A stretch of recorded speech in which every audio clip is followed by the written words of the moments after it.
মুনাফিকদের চিন্তা করে ব্রেনে ঢুকিয়ে কোনো লাভ নেই। আজ আমাদের দুর্বলতা যে জালিম সরকার বসে রয়েছে বর্তমানে, জালিম বুঝে নিয়েছে মুসলমানের ভিতরে যে মুনাফিক ঢুকে রয়েছে তাদেরকে আমাদের বন্ধ করতে হবে। তাদেরকে বন্ধ করতে গেলে আমার কাছে ওয়াকাফ চলে আসবে, আমার কাছে মসজিদ চলে আসবে, আমার কাছে মাদ্রাসা চলে আসবে, আমার কাছে এসআইআর চলে আসবে, আমার কাছে ওয়াকাফ চলে আসবে। ওই রাজত্বগুলো আমার কাছে আসলে আমি কিন্তু রাজ সিংহাসনে বসে বসে যা বলবো তাই এরা শুনবে। মুসলমান মুনাফিকদেরকে আমরা বন্ধ করে খাঁটি মুসলমান মুমিনদেরকে জব্দ করাবো। আমি আপনাদেরকে বারে বারে বলি যে মুনাফিক থেকে দূরে থাকবে। এটা পরীক্ষা চলছে আমাদের পৃথিবীর জমিনটা একটা পরীক্ষার মহল। আপনাদের ভয় লাগে নাকি? ভয় পান আপনারা?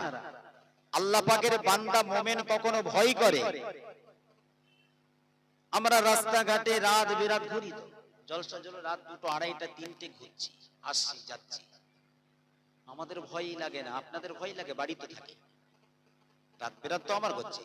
আরে মানুষের হাতে যদি মরণ হয়, আল্লাহ যদি লেখে, অসুবিধা আছে?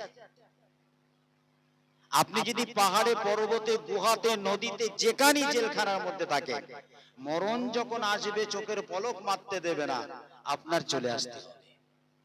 মোমেন তো ভয় করে না, মোমেন জানে এটা জেলখানা, মোমেন জানে এটা আমার জেলখানা।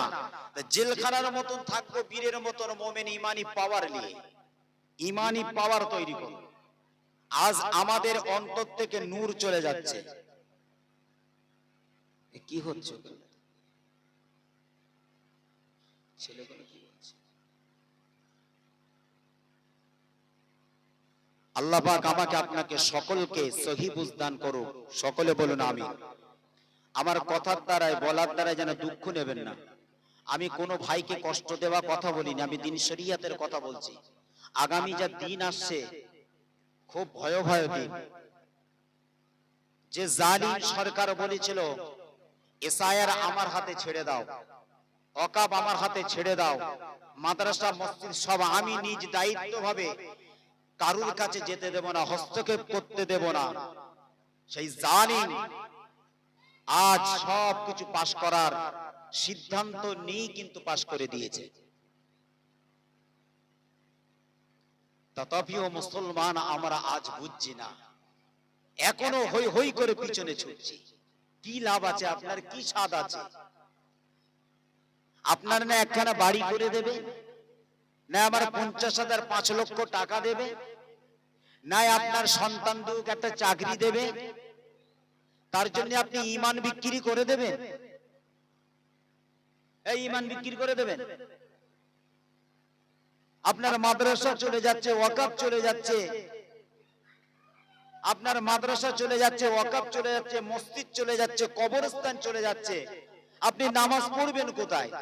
ইবাদত করবেন কোথায়? শোবেন কোথায়?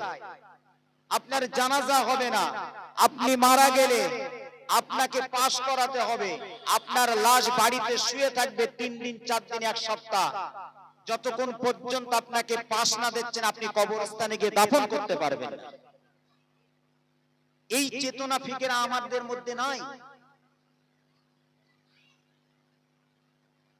আমরা সব এক হই, মাদ্রাসাকে বাঁচান। আপনারা যদি আমরা যদি এক হই ইমানি পাওয়ার নিয়ে, একটা ইমানদার 20 লক্ষ বেঈমানের সমান। জোরে বলেন সুবহানাল্লাহ। ঈমানকে আমাদের মজবুত করতে হবে। আল্লাহ পাক আমাকে আপনাকে সকলকে ইমানি পাওয়ার, ইমানি নূর আল্লাহ আমাদের সকলকে নসিব করেন। সকলে বলুন আমিন।